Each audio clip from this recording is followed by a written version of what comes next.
Usuarios y usuarias de Katia TV, sean bienvenidos a su programa Escuela de Cuadro.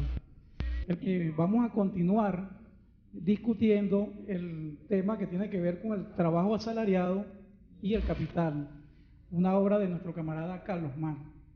Para ello nos acompañan los camaradas María Velandia, Margarita Silva, Carlos Rodríguez, José Antonio, otro Carlos Rodríguez parte 2, Manuel Sutherland, la camarada Cira Pascual y quien les habla, Luis Álvarez. Para que nos adentremos en el tema, en el análisis de este documento, importantísimo para la comprensión de la lógica, cómo funciona el capitalismo, vamos a otorgarle la palabra al camarada Manuel Sutherland. Manuel. Gracias por la invitación. Bueno, fíjense, el texto Trabajo asalariado y capital fue escrito en 1849. Ese texto fundamental es previo al capital. Es previo al capital y por eso Carlos Marx y Federico Engels es el quien reedita el texto en 1891, no utiliza, digamos, todas las categorías que después va a desarrollar en el capital. No, en el texto no aparece plusvalía, trabajo excedente, tiempo de trabajo socialmente necesario, lo cual hace que leyendo el texto nosotros tengamos que hacer ciertos acomodos, ¿no?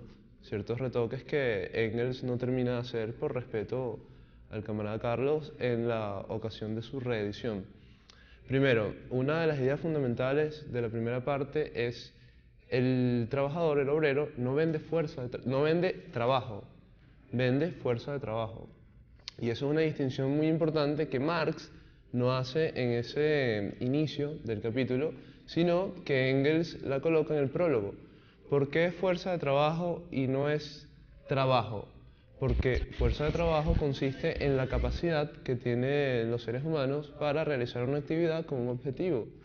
Cuando se realiza esta venta de fuerza de trabajo, la persona se aliena, se enajena, da una capacidad para que otra persona utilice esa capacidad en la producción de alguna o cualquier mercancía. Igual pasa cuando se realizan actividades de servicios. Es más o menos relativo. ¿Qué sucede? El salario no es el pago por el trabajo. El salario es el precio de la fuerza de trabajo, el precio por la cual el capitalista compra como un valor de cambio la mercancía fuerza de trabajo para emplearla en alguna actividad. Ese precio de la fuerza de trabajo se puede ver fácilmente por la ley de la demanda y la oferta. La mercancía fuerza de trabajo, como cualquier otra mercancía, va al mercado y el capitalista la compra, ¿de acuerdo? Si hay muchos brazos a ofrecer, el capitalista paga menos, y si hay menos brazos hay un incremento en su costo. Por eso es que el ejército industrial de reserva, categoría que Marx no utiliza en el texto, pero fundamental en el marxismo, que ocupa, digamos, a un compendio de trabajadores desocupados o que están desocupados temporalmente o de forma sistemática, que alcanza el 6-7% de la fuerza de trabajo y permite que el salario nominal nunca crezca, porque hay siempre un excedente de trabajo y hace que los salarios o el precio de la fuerza de trabajo disminuya. Fíjense algo, el costo de la fuerza de trabajo radica principalmente en la educación, en la formación que lleva el obrero. Es decir, fíjense, un ingeniero tiene 21 años, o no, digamos, pongan 14 años de estudio. Esos 14 años de estudio el capitalista lo reconoce y lo remunera con un valor adicional. Un obrero sin calificar tiene menos años de estudio, menos años de praxis y él le paga menos a ese obrero. Eso es un componente fundamental y eso Marx lo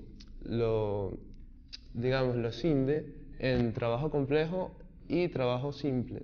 El trabajo simple es la actividad manual que hace una persona sin preparación y el trabajo complejo es una actividad que debería tener un componente intelectual superior. y la hace más valiosa, más costosa en términos de fuerza de trabajo y en términos de precio de mercancía.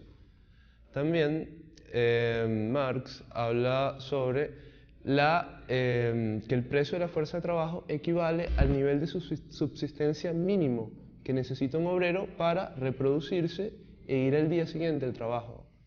Es decir, los capitalistas con el Estado burgués diseñan una estrategia para pagar el salario que permita al trabajador medio de calificación intermedia poder exclusivamente comer, vestirse con lo mínimo e ir al día siguiente al trabajo.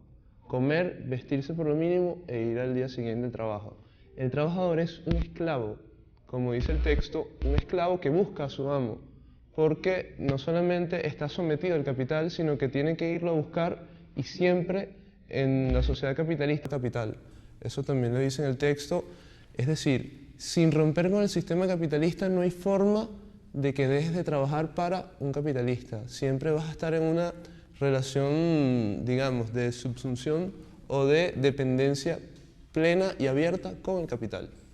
Ok, yo quería, en ese sentido también habla Marx de que el antagonismo de clase permanece incluso cuando los obreros tienen una situación en que se incrementa su salario, porque aunque se incremente en una situación en una específica situación económica, ese salario, el capitalista va a incrementar mucho más su capital, su capacidad. Entonces, aunque en algunas situaciones se puede dar que la condición de los obreros material sea un poco mejor, eso no quiere decir que se elimine esa situación de la contradicción, la lucha de clases. Sí, en efecto, entre la clase trabajadora y la clase burguesa, la dueña de los medios de producción, hay un antagonismo principal que radica primero en la expropiación de los medios de producción de una clase contra otra y segundo, en la obligatoriedad de una clase vender su fuerza de trabajo para poder subsistir. Ambas clases tienen intereses totalmente antagónicos, absolutamente contrapuestos. ¿Por qué? Porque el capitalista, empujado por la competencia, empujado por la necesidad de seguir en su empresa, de captar más mercado, de crecer, lo que trata es de explotar con mayor ahínco al trabajador, a pesar de que en un momento coyuntural pueda pagarle un ingreso que le permita cubrir sus necesidades básicas y tener algún mínimo acceso a otro tipo de bienes y servicios, ¿no? Y también a su vez el capitalista o la clase burguesa se beneficia del incremento de poder adquisitivo de la clase trabajadora, porque al final la clase trabajadora consume más y beneficia al... Eso es correcto, la clase trabajadora como clase consume mucho más que la clase burguesa por cuestiones de tamaño, ¿no? Cuestiones proporcionales. Por ejemplo, una de las críticas que hacen los ideólogos de la burguesía es que hay menos proletarios, ¿no? Hay menos obreros, menos trabajadores, cosa que es absolutamente falsa. La proletarización es un proceso que se ha ido afincando y que ha llegado incluso a países como Suecia a que el 94% de las personas sean consideradas proletarias. En países como España, de 50% está fácilmente en el 82%. Ha habido un incremento de la proletarización y esa masa proletaria es la que permite la compra de los bienes y servicios que produce la burguesía y facilita la cristalización de la plusvalía. Fíjense bien, ¿qué pasa con el salario nominal y el salario real? El salario nominal es lo que indica el pago. Si, por ejemplo, nosotros tenemos actualmente 614.000 como pago mensual, eso nos indica el salario nominal, lo que nosotros vemos. Adelante, Carlos. Disculpa ahí que te interrumpa antes de pasar a este tema. A ver. ¿No? Tú me comentas la cuestión o estás comentando lo que tiene que ver con el proletario, ¿no? Pero me gustaría, para conocimiento propio y también para el conocimiento de los camaradas que nos están viendo en su casa, ¿no? ¿Hasta qué punto nuestra clase obrera es proletaria? ¿Hasta qué punto las personas...? Porque tú dices, bueno, el proletario, pero la gente no se considera proletaria. Entonces, claro, ahí yo creo que, para que nos ayudes ahí en ese aspecto, porque la gente no se considera proletaria y yo creo que es importante Muy bien, muy bien. Fíjate algo, eso es un punto muy interesante.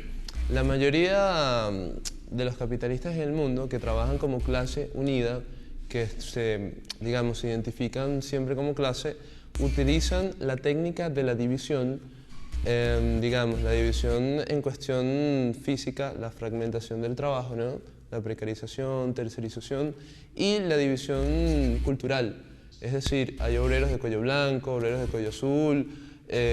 Con los sindicatos utilizan prácticas terribles como sindicatos especializados, atomizados para dividir a la clase obrera, y culturalmente han logrado inocular a la gente para pensar que una persona en un banco es un empleado y tiene intereses contrapuestos a un obrero, a un trabajador.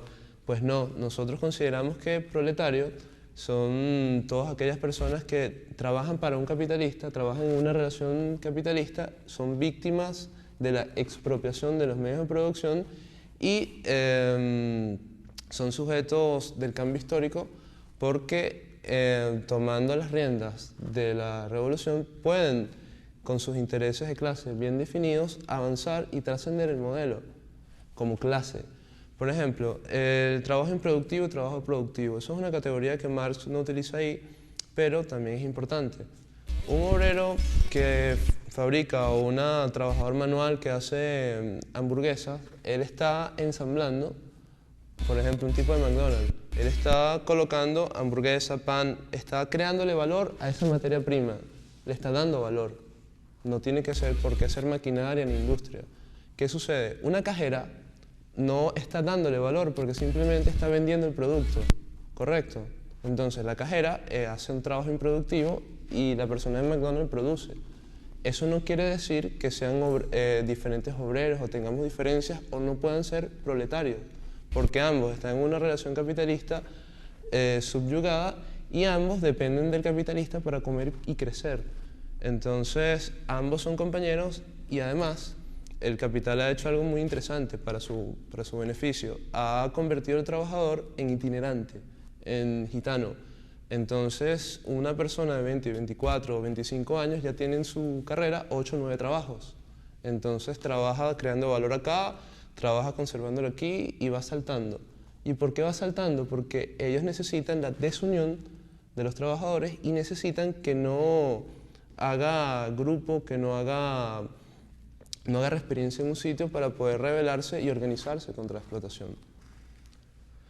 Fíjense algo, entonces, el salario nominal y salario real. El salario nominal lo explicamos ahora y el salario real se refiere a la cantidad de bienes y servicios que ese trabajador puede obtener con el salario nominal. El salario real expresa o se relaciona con una canasta básica. Acá el Instituto Nacional de Estadística la calcula en 660.000 y dice de una manera un poco cómica que una familia, un núcleo familiar puede vivir o alimentarse con 20.000 bolívares diarios, 20 bolívares fuertes diarios. Cosa que parece una locura, ¿verdad? ¿Familia te refieres a cuántos? El núcleo familiar venezolano se calcula en 5 personas con 20 bolívares diarios. ¿Por qué es este cálculo de la canasta básica alimentaria así? Fíjense, la burguesía, que es la que influye y la que diseña por medio de una rama tan interesante como la OIT, que siempre generalmente le ayuda y le da sus espaldarazos, considera que una persona o un núcleo familiar con 20 bolívares puede comprar yuca, ñame, harina pan, agua para poder comer. Entonces ellos con esa mísera ración, con esa escasa ración poco nutritiva, poco variada, poco dada al desarrollo humano, consideran que pueden alimentar a una familia de 5 personas. ¿Y por qué lo consideran así? Porque colocan el salario mínimo en relación estricta con la canasta. No sé si 660 la canasta básica, 600... Entonces hay una relación y cada vez que sube una, sube la otra. Sube una, sube la otra. Para tener al obrero, al trabajador, en una relación de miseria absoluta, de imposibilidad de ahorro y de imposibilidad de acceder a medios de producción para liberarse. Ellos solamente consideran la posibilidad de que él se alimente y vaya al día siguiente al trabajo. Eso lo hacen absolutamente adrede y es una política no venezolana sino mundial. Porque si algo sabemos que es la globalización es el desarrollo del imperialismo y es casi lo mismo. ¿Tienes alguna...? Ok, fíjate, ese salario real, cuando nosotros pasamos o dejamos la sociedad capitalista, tiende a incrementarse en el socialismo. ¿Por qué? Porque la mayoría de bienes y servicios necesarios para el trabajador bajan de precio y se hacen más asequibles a los trabajadores. En el capitalismo no. En el capitalismo esos bienes y servicios van siempre creciendo en valor, en precio, perdón, que no es lo mismo que valor, y se van haciendo cada vez más escasos y se van haciendo cada vez más complejos de acceder, a pesar de que materialmente se hacen más diversos. Otra de las estrategias del... A ver, Carlos. ¿Cuál sería, o sea, el primer paso desde el punto de vista, cuál sería el primer paso para romper con el sistema capitalista actual? ¿No? Porque yo veo que estamos, o sea, ahí bueno. estamos hablando, cónchale, acerca de, bueno, el salario, cómo claro. Lo equiparan con la cesta básica, y prácticamente estamos hablando, o sea, lo que tú dices es que hay una reproducción del obrero constante.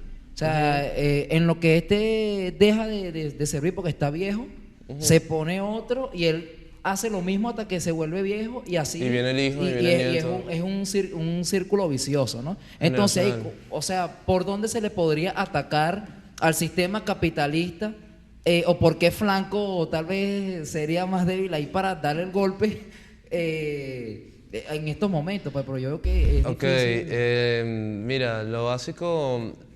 Veamos, la sociedad capitalista es trabajo asalariado y propiedad privada de medios de producción, ¿verdad? Esos son los pilares fundamentales del capital.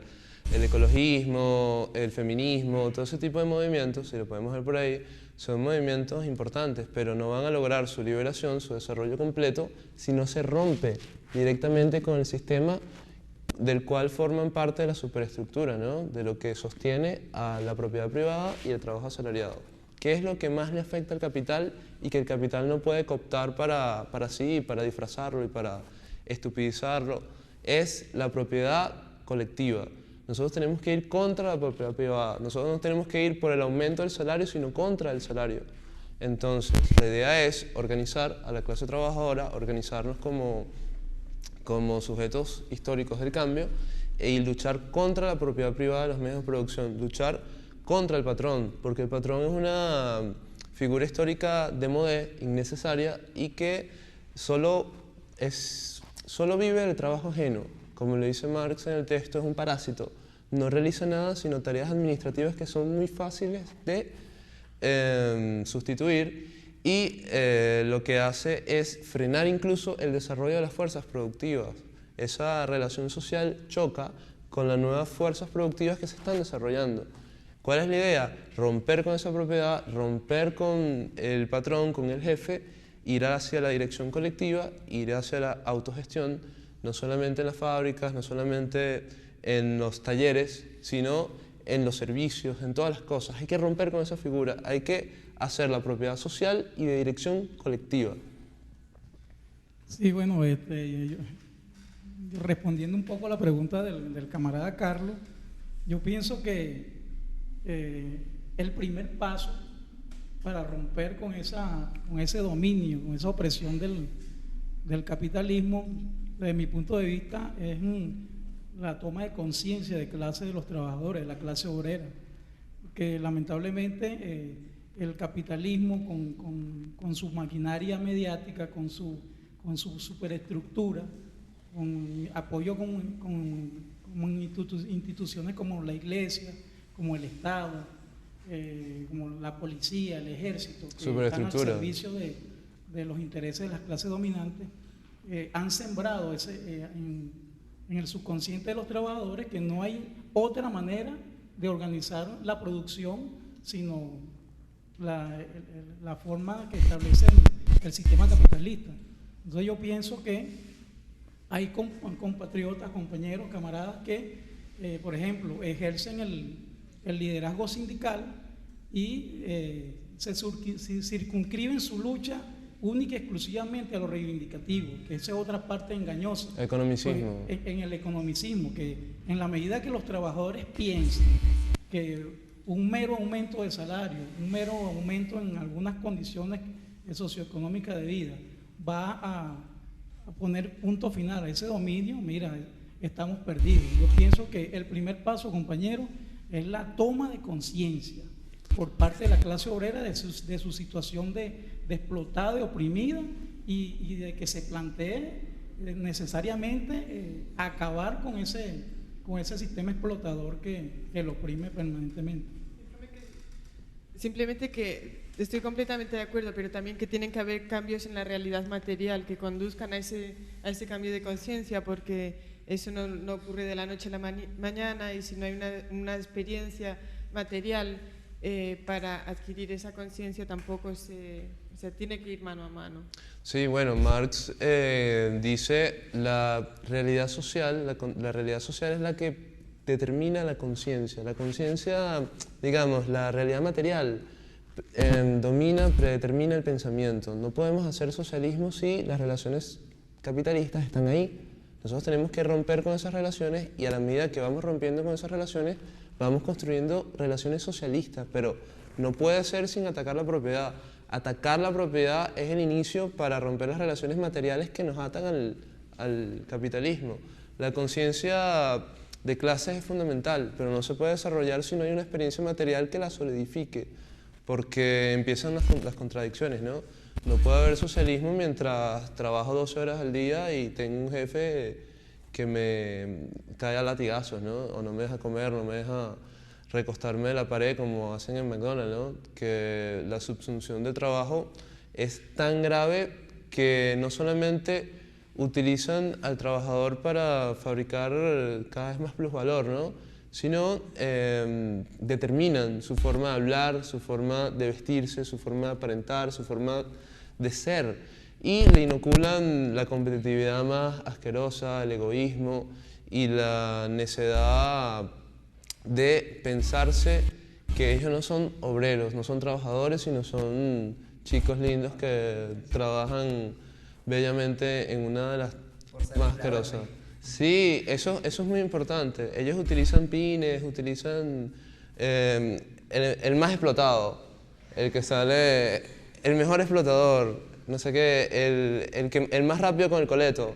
Y hacen cientos de concursos así para idiotizar a la gente, para frivolizarla y para hacerle entender que compitiendo individualmente pueden subir, pueden ir escalando. Eso lo que hace McDonald's es dramático. ¿Podríamos decir ahí entonces que dentro del McDonald's se estaría reafirmando o también ahí apoyando personas que no tienen conciencia? Ellos estarían reafirmando entonces un pensamiento pequeño burgués, ¿no? Podríamos decir, en el que tú puedes ir escalando y hasta llegar a ser algún día gerente de un McDonald's, o tal vez gerente en toda la... La mayoría de esas cosas se usa la adquisición para poder justamente irlos convenciendo de que pueden seguir avanzando. Sí, es fundamental en McDonald's tratar de hacer ver que todas las personas pueden o tienen la alternativa de llegar a un punto gerencial sin ser dueños nunca, sino simplemente tienen la posibilidad de ser capataces, tienen la posibilidad de ser la correa de transmisión de la explotación del patrón, que no lo vemos en ninguna parte. El capital no da la cara, el capital pone a otros trabajadores a autoexplotarse e incluso a velar y a vigilar el desarrollo de esa explotación. Entonces, por ejemplo, algo que hace McDonald's que estupidiza profundamente al trabajador es el tipo de aprendizaje simio, tipo de aprendizaje chimpancé, que es hacer tareas tan idiotas que tú puedas aprenderlas viéndolas 5, 6 minutos, 7 minutos como la hace el otro compañero. Es decir, ellos simplifican tanto el trabajo que lo hacen tan estúpido que embrutecen al trabajador y lo hacen fácilmente reemplazable, para que a la hora de que 20 trabajadores se rebelen, traen a 20 más y enseñen el trabajo en un día. Entonces, esas son todas tácticas del capital que hace contra el trabajador en su relación antagónica, siempre el capital castiga a la clase obrera en su conjunto, a pesar de que circunstancialmente le pueda dar algún tipo de prebenda, ¿no? Sí, pero bueno, de todas maneras yo creo que frente a eso también está la propia organización de la clase trabajadora y de las masas, ¿no? Yo creo que eso es un punto muy importante, ¿no? Para frenar sobre todo la tendencia de los capitalistas a reducir el salario y las condiciones de vida de los trabajadores, ¿no?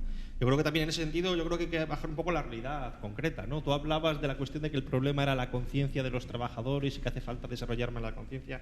Pues mira, yo no estoy de acuerdo con lo que tú planteas. Si bajamos al terreno concreto de Venezuela, yo creo que la mayor parte de los trabajadores venezolanos tienen una conciencia muy elevada de clase, incluso la mayor parte de ellos están a favor, por ejemplo, de la cuestión concreta de lo que es el anticapitalismo, el socialismo, ¿no?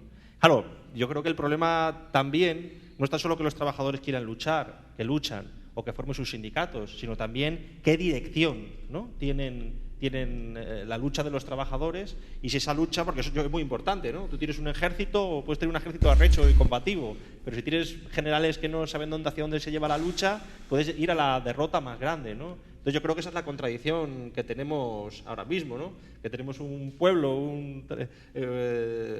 trabajadores, ¿no? Que están dispuestos a la lucha, que tienen un nivel de conciencia elevado, pero el problema fundamental es que no se les está orientando hacia dónde debe ir la lucha, que como él ha planteado muy bien, debe ser hacia la lucha por que los medios de producción no estén en manos de una pequeña minoría, sino que estén administrados por el conjunto de la sociedad, que yo creo que eso es muy importante, ¿no? Y también una cuestión, yo creo que no se puede contraponer la lucha por el socialismo, la lucha contra el capitalismo, a la lucha por la mejora de los salarios o por la mejora de las condiciones de vida. De hecho, a través del socialismo es cómo se puede aumentar aún más el salario, cómo se pueden garantizar todos los derechos. Mientras exista el capitalismo, tú cualquier migaja que te va a dar el empresario te lo va a quitar el día de mañana, o va a ser como una continua trampa, ¿no? Entonces yo creo que la dicotomía no es salario, bueno, solamente lucháis por la locha y lo otro no, que puede haber ciertos, no los trabajadores, sino determinados dirigentes que por intereses enfocan la lucha de esa manera, ¿no?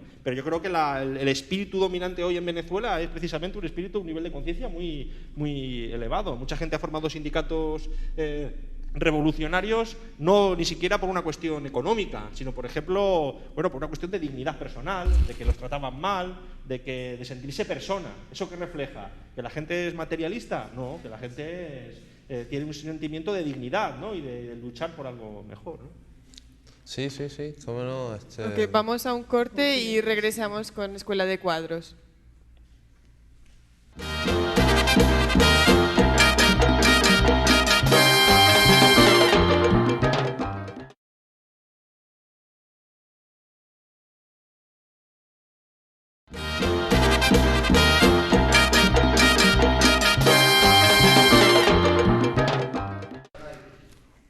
Estamos de vuelta con su programa Escuelas de Cuadro. Vamos a continuar con el análisis de este interesante tema, trabajo asalariado y capital. Manuel, adelante. Fíjate algo que estábamos hablando anteriormente, ¿no? Lo que es el salario relativo proporcional. Fíjate, el capitalista puede darse el lujo en ciertas coyunturas de aumentar el salario, ¿no? E incluso puede haber el aumento del salario nominal puede ser un poco más grande que la inflación. Pero ¿qué sucede? El salario relativo proporcional que explica Marx indica que hay una relación entre el salario de la masa de la clase trabajadora y el salario, digamos, no el salario, y la ganancia del burgués. Entonces, a medida que aumenta esa relación, el salario relativo proporcional se va haciendo más y más chico. Es decir, aumenta y sigue aumentando la gran cantidad de ganancias que tiene el capitalista en detrimento de los salarios y la masa de trabajadores asalariados que van adquiriendo incluso un poco más, pero en menor proporción a la ganancia total del capital. Marx no habla ahí de plusvalía ni de ningún tipo, ¿no? Pero es importante señalar dos principales: la plusvalía absoluta, la relativa y la extraordinaria. 3. La plusvalía absoluta se refiere, cuando Marx explica ahí, a la extensión de la jornada de trabajo. Si la jornada de trabajo radica en 8 horas, antes en la época de Marx estaba en 12, hasta 14, 16, el capitalista extiende de 8 a 10. Entonces toma un porcentaje más grande del trabajo excedente, es decir, del trabajo que realiza el obrero para el burgués, porque la jornada de trabajo se divide en dos: trabajo necesario, donde el obrero fabrica o hace bienes y servicios y cubre con su salario lo que trabaja, y la jornada y el trabajo excedente, que es donde todo lo que hace el obrero se lo apropia el burgués en modo de plusvalía, ¿correcto? Cuando el burgués extiende la jornada de trabajo, toma plusvalía absoluta. Cuando el burgués compra alguna maquinaria, ¿verdad? Compra algún tipo de artefacto que haga más productivo el trabajo, él puede reducir el tiempo de trabajo necesario en el cual el trabajador hace el salario. Lo puede reducir de 2 horas a 1 hora. Eso se llama plusvalía relativa. Fíjense, la plusvalía extraordinaria radica en un invento tan grande, un avance tecnológico tan bueno, que le permita reducir la productividad aumentar la productividad del trabajo, reducir el tiempo de trabajo necesario para hacer el salario y captar una gran cantidad de mercado, porque está mucho más adelantado que sus competidores capitalistas, ¿no? Fíjense. Ok, un momentico, Manuel. En el sentido de la cuestión del salario relativo, la diferencia del salario, para traerlo a Venezuela, sabemos que en los últimos 8 o 10 años ha incrementado el salario de los más pobres, ¿no? O sea, lo que perciben los más pobres. Pero, ¿cómo se ha relacionado eso en cuanto a la torta?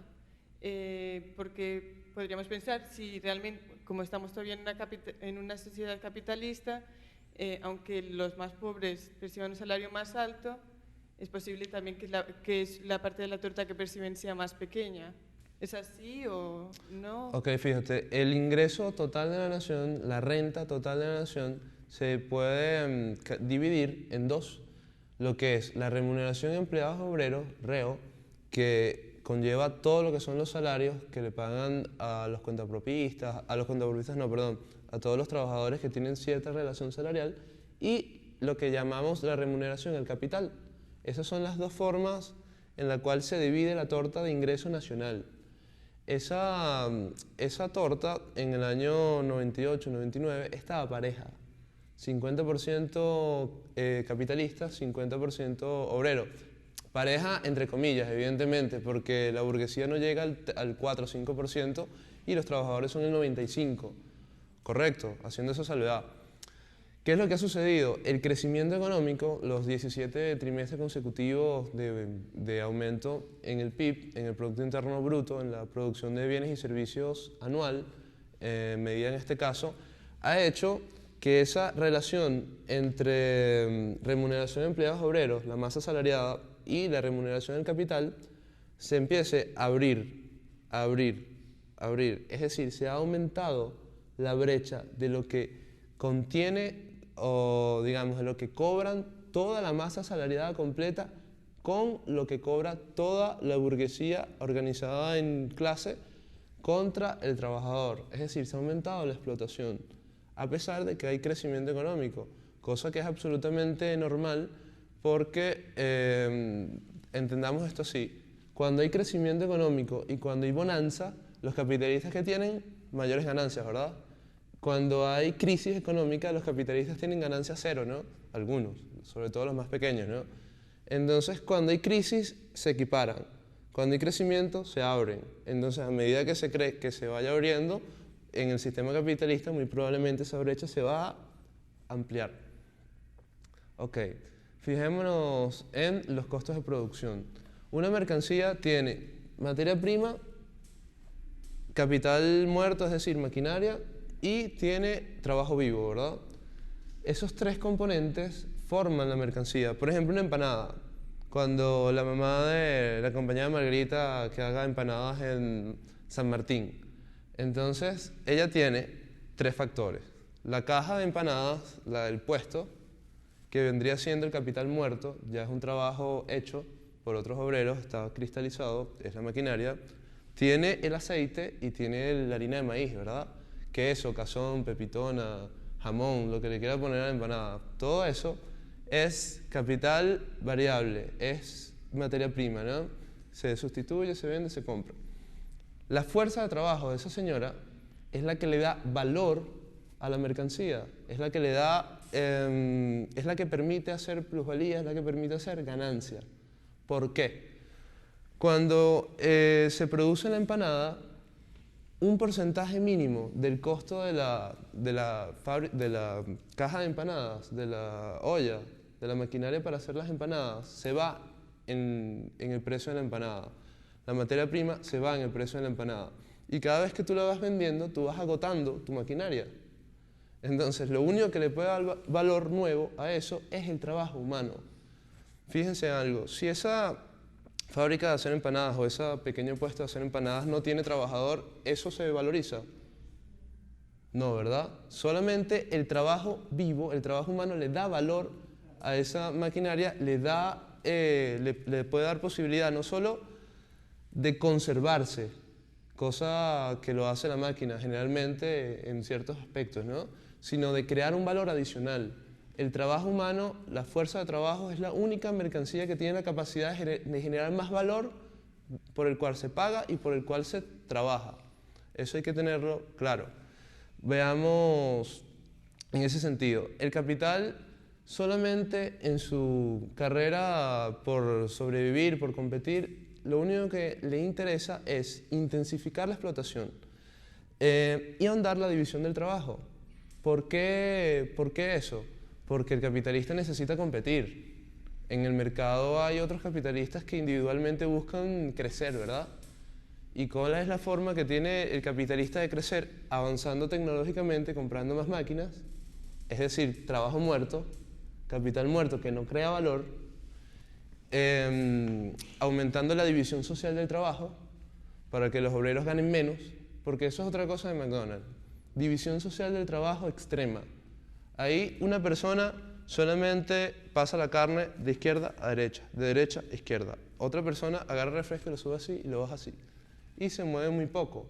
¿Por qué hacen eso? Para tratar de bajar la calificación de cada trabajador y pagarle el mínimo.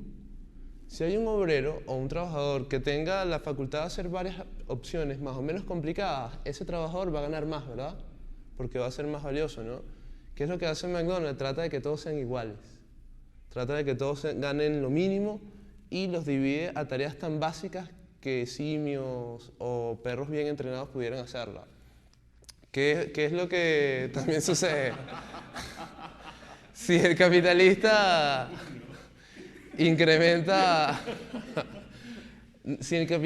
no incrementa la intensidad en el trabajo, el capitalista empieza a perder trabajo excedente. La jornada de trabajo no es una línea recta, ¿verdad? De 0 a 8. En la jornada de trabajo hay pequeños espacios donde el trabajador no hace valor. Por ejemplo, si está en una fábrica de carros, el capitalista aprieta una tuerca, el obrero aprieta una tuerca, ahí le da valor. Pero cuando él quita la tuerca y pasa la máquina, él no está generando valor, ¿verdad? No está haciendo nada. O sea, no está haciendo nada para el burgués. Entonces, ¿qué es lo que busca el burgués? Que lo haga todo y que lo haga siempre. Por eso es que él diseñó el Fordismo, el Taylorismo, la línea de ensamblaje, para que el trabajador no tenga ningún tipo de descanso. Porque si el trabajador artesano, por ejemplo, hace una pieza de motor así y va, viene, él va perdiendo tiempo, o sea, va dejando de darle valor a la mercancía. Entonces, el capitalista trata de tecnificar todo para que él siempre cree valor, sin dejar de trabajar. Es decir, sin dejar de ir al baño, respirar, pasarse la mano por la cara o cualquier tipo de cosas. Y si el capitalista no lo hace, pierde, porque otro capitalista va a tratar de hacerlo y le va a quitar mercado y lo va a arruinar. Entonces, siempre el capital está en contra del trabajador y siempre trata de explotarlo al máximo. No es que el capitalista sea malo, sea bueno, sea antipatriota, sea antinacionalista. No, es una cuestión científica, explicada por el socialismo científico y demostrada por la historia. ¿Qué es otra cosa? Cuando el capitalista aumenta ese número de máquinas ese gran número de trabajo muerto, él tiene que pagarlas, ¿verdad? Cada máquina que aumenta la productividad del trabajo tiene que devolverlas, porque él la compra con crédito. Entonces, ¿qué sucede? Él necesita con más rapidez producir más, y más, y más. Como a veces los mercados se agotan, el mercado local, él empieza a sacar mercancía, y hacer inversión extranjera directa, que es el principio del imperialismo. La inversión extranjera directa y la colocación de mercancía, que siempre ha venido acompañada con gestos militares, con invasiones, agresiones, y es fundamental para el capitalista lo que él llama globalización, que no es más que la igualación en las relaciones capitalistas de producción a nivel mundial. No sé si han visto una propaganda de Nike que sale un aborigen o un africano con una lanza, no sé, creo que era un tuareg, una lanza, vestido, y entonces agarra unas zapatillas y dice algo en un lenguaje extraño, ¿no? Unas zapatillas de correr. Si por ellos fuera, ellos le vendieran neveras a los esquimales, le vendieran plasmas a los indígenas. Ellos tratan de llevar las relaciones capitalistas a todas partes del mundo. Y los pueblos que se resisten, como el pueblo mapuche, por ejemplo, son sistemáticamente expropiados, exterminados y apartados para que el capital en su fogosidad pueda crecer y captar más y más recursos. Es algo científico y no es una cuestión de que los ingleses o los estadounidenses sean malvados, porque el imperialismo lo hace toda nación que practique eso. ¿Correcto? ¿Qué otra cosa pasa? La destrucción del medio ambiente. El capital no puede dejar de destruir el medio ambiente ni puede evitar una vida demoledora con el sistema ambiental. ¿Por qué? Porque necesita cada vez más reducir el tiempo de trabajo necesario, necesita cada vez más reducir el precio de la mercancía para hacerse más competitivo y ganar más mercado. Bueno, yo creo que ahí hay necesidad de, entre las cosas que has dicho, de tener en cuenta, por ejemplo, frente al medio ambiente, a la destrucción del medio ambiente, como en Venezuela, por ejemplo, este modelo que se está tratando de construir de socialismo, se hace sobre la base de la explotación de un recurso natural no renovable y supremamente contaminante como lo es el petróleo. Entonces, trata de basarse el sistema sobre la explotación de ese recurso natural. Entonces, primero frente a eso. Y segundo, frente a la maquinaria. La maquinaria y la división social del trabajo hace más eficiente la producción. Y en un sistema socialista necesitaríamos una producción abundante. Más es esta maquinaria la que permite la alienación del trabajador, la que permite que el trabajador no tenga una relación directa con el producto de su trabajo. Entonces ahí cómo se plantea, o sea, la salida como a ese, que yo lo veo como un dilema, ¿no? Pero ¿cómo podríamos plantear una salida ahí? Ok, fíjate, te respondo primero con lo segundo, ¿no? Había a mediados de 1800, del siglo XIX, había un señor que se llamaba el Capitán Lud, con doble D, ¿no? Ese Capitán Lud fue uno de los que primero organizó a buena parte de la clase obrera inglesa, primer sitio donde hay clase obrera en el mundo, ¿no? Organizada, y él empezó a decirle a los trabajadores que las máquinas alienaban, los embrutecían, les quitaban empleo, puestos de trabajo y todo ese tipo de cosas. Entonces, ¿qué hicieron esos compañeros siguiendo el Capitán Lud? Empezaron a asaltar fábricas y a caerle a golpes a las máquinas, a quemarlas, a caerle a patadas y a destruirlas, ¿no? Ese movimiento se llama los ludistas. El Capitán Swing agarró algo parecido con ciertos experimentos de tractores y ese tipo de cosas. E incluso el señor Elias Howe, que es uno de los fabricantes, inventores de la máquina de coser, fue a una exposición y llamó a 11 sastres, ¿no? Y les dijo, bueno, ustedes son los mejores, cosan este vestido y yo coso este vestido en tanto tiempo. Entonces Elias Howe hizo el vestido en la mitad del tiempo que los 11 sastres profesionales. ¿Qué es lo que le sucedió a ese compañero? Los mismos sastres le cayeron a patadas, le tiraron las máquinas, le cayeron a golpes, tuvo que salir por la ventana de arriba, por esa arremetida, ¿no?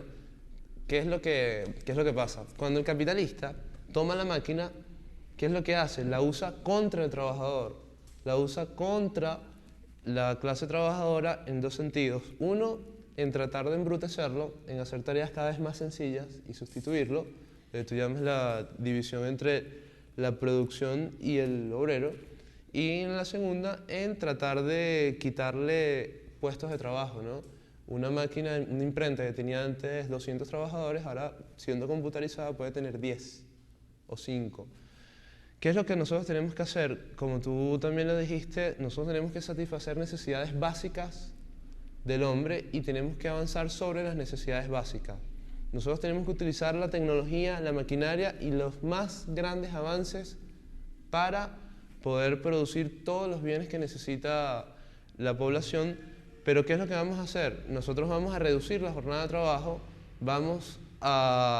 si la jornada está en 8, la podemos reducir con los avances en las fuerzas productivas hasta 3 y vamos a hacer que los trabajadores puedan estar en distintas áreas y que haya una rotación para que ellos aprendan el oficio en cada área y utilicen la maquinaria para ganar tiempo de ocio, para ganar tiempo para estudiar, leer, escribir, hacer ejercicio, deporte, yoga, todas las cosas que permitan desarrollarlo integralmente como ser humano, cosa que en el capital es imposible porque el tiempo no nos pertenece a nosotros, sino le pertenece al capital. En la medida en que nosotros no tengamos dinero para poder sobrevivir, el capital utiliza eso para comprarte el tiempo y determinar cuándo vas a ir de vacaciones, cuándo puedes regresar, cuánto puedes hacer de ocio o no. Lo del socialismo petrolero, como algunos lo llaman, socialismo de hidrocarburos, es algo bastante grave. Eso se deriva más que todo de la División Internacional del Trabajo. A Venezuela le han asignado esa labor desde los centros capitalistas del mundo de exclusivamente ser un productor de petróleo y han colaborado en el atrofiamiento del tejido industrial venezolano, de las manufacturas, de la agricultura y de todo eso, y han hecho al país monoproductor y monoexportador. El proceso bolivariano ha tratado de utilizar los recursos del petróleo para tratar de diversificar la economía y hacer crecer algunas cosas, pero en el capitalismo no se puede. Y dentro del capitalismo va a ser imposible que se utilice el dinero del petróleo para sustituir un sistema rentístico por un sistema que produzca otras cosas, porque va a fracasar. Eso se ha tratado de hacer y no se ha podido. Y la única existencia o la única vía que hay es cambiar el sistema completo, subvertirlo y utilizar el petróleo no para seguir construyendo y financiando relaciones capitalistas, como se está haciendo actualmente, sino para tratar de hacer saltar las bases que hacen que esa estructura sea así. Ok, creo que tenemos que ir cerrando ya, pero creo que quizás sería importante retomar brevemente la cuestión de la conciencia. La cuestión que me preocupa a mí en cuanto a cómo lo hemos planteado es el nivel de conciencia que hay ahora en Venezuela, ¿no? Yo sí comparto contigo que los trabajadores de Inbeval y muchos de los trabajadores en el sector industrial tienen un alto nivel de conciencia, pero muchos de las clases populares que tú, Manuel, identificas como trabajadores, como proletarios, en muchos casos, como tú decías, por ejemplo, la persona que trabaja en el banco, etcétera, no tienen ese nivel de conciencia. Y, por supuesto, muchas personas en la economía informal se identifican, tienen una conciencia pequeño burguesa. Entonces, la cuestión de la conciencia, sí y no. Estoy de acuerdo con el compañero hasta cierto punto, porque, pues sí, eso, en el sector industrial creo que sí que hay un alto nivel de conciencia, pero en la clase trabajadora en general. Bueno, fíjate que teóricamente la conciencia de clase, según alguien que escribió bastante de eso como George Lucas, no el director de cine de la Guerra de las Galaxias, ¿no? Hablamos del húngaro. Entonces, ese compañero que estuvo protagonizando, también fue ministro de la cultura en Hungría, explica que la conciencia, como también lo dice Lenin, la conciencia es generalmente reflejo de la ideología común, ¿verdad? ¿Y cuál es la ideología común? La ideología burguesa, ¿no? Nosotros tenemos la ideología burguesa en todos los aspectos, en todas las partes, en todos los sitios, porque la superestructura burguesa de nuestra sociedad, el Estado, la religión, la cultura, todo eso, lo que hace es reproducir referentes capitalistas y tratar de inocularlo de una forma u otra, ¿no? Trata de inocular la sumisión, trata de inocular la venta de trabajo, trata de inocular que hay pobres y ricos eternamente, que el capital, como lo dicen los Picapiedras, ¿no? Hace 1 millón de años Pablo Picapiedra tenía un jefe, entonces recibió un salario y andaba con dinosaurios y los supersónicos, que dicen que 1000 años después igual va a ser, ¿no? Vas a tener un jefe y todo va a ser así. Entonces es muy común que la masa trabajadora sea influenciada por esa ideología y tienda a reproducir esos referentes, ¿no? Una y otra vez. Lo que yo te iba a decir, lo de la clase media, aquí se hace mucha referencia, por lo menos en este caso la oposición en Venezuela hace mucha referencia a que ellos son clase media, o sea, ya se hace la diferencia entre los trabajadores y ellos se consideran trabajadores hasta cierto punto, pero ya con otro nivel más avanzado, y eso, así es como atacan también, o sea, el romper y decir que ellos no son trabajadores, no son proletarios, no son nada, o sea, ellos son clase media, algo aparte. Sí, es que eso es otra de las estrategias de la superestructura del Estado, ¿no? El Instituto Nacional de Estadística considera que el 20% de la población más o menos es clase media, ¿no? Porque el núcleo familiar le ingresa algo así como 3 millones de bolívares, creo que es el número, entre 3 y 4 millones 600, ¿no? Cosa que es totalmente falsa, ¿no? Igual es un trabajador, igual es brutalmente explotado, igual es asalariado, igual tiene una relación de sumisión con el patrón e igual está a la merced de que algún día lo voten y sea más abiertamente participando en el ejército industrial de reserva. Eso es una táctica del capital para separar y para dividir los esfuerzos de la clase obrera y luchar contra la clase trabajadora en el sentido de que lo más importante para la clase es la organización y la concientización, a lo que iba, de que son, uno, explotados, 2, que tienen intereses contrapuestos al capital, 3, que no hay ninguna alternativa dentro del capitalismo que los pueda hacer superar el sistema, y 4, que ellos tienen que verse como sujetos históricos del cambio. Los trabajadores organizados, conscientes de su necesidad política de hacer cambiar, son los sujetos históricos que pueden llevar a la sociedad a poder trascender el sistema y poder establecer un sistema en el cual no haya clases sociales, en el cual la gente pueda trabajar de acuerdo a sus capacidades y remunerar de acuerdo a su necesidad, que es el comunismo directamente. Entonces, eso es lo que nosotros tenemos que tener en cuenta como para trabajar en la solidificación de ese pensamiento y así hacer avanzar el proceso de una forma práctica con la lucha en la fábrica, la lucha en el trabajo para tomar los medios de producción y en la parte intelectual en la concientización de lo que habíamos dicho, los 4 puntos, sobre todo lo del sujeto histórico de la revolución. Hemos llegado al final de nuestro programa por el día de hoy. Agradecemos a todos los camaradas que participaron en este programa. Igualmente agradecemos a Katia TV por este esfuerzo que consideramos una labor revolucionaria de construcción socialista. Agradecemos también a los camarógrafos que nos acompañaron en el día de hoy en las cámaras, Gregorio Macol y la camarada Ligia Luque, todos bajo la dirección de Manuel Ríos. Camaradas, Escuela de Cuadro, les recordamos que será transmitido por este canal los días jueves y sábados a partir de las 8.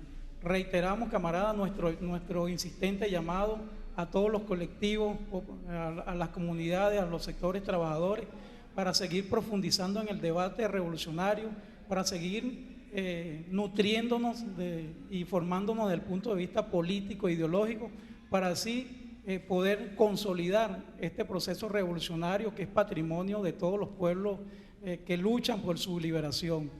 Hasta la victoria siempre, camarada. Patria, socialismo o muerte. ¡Venceremos!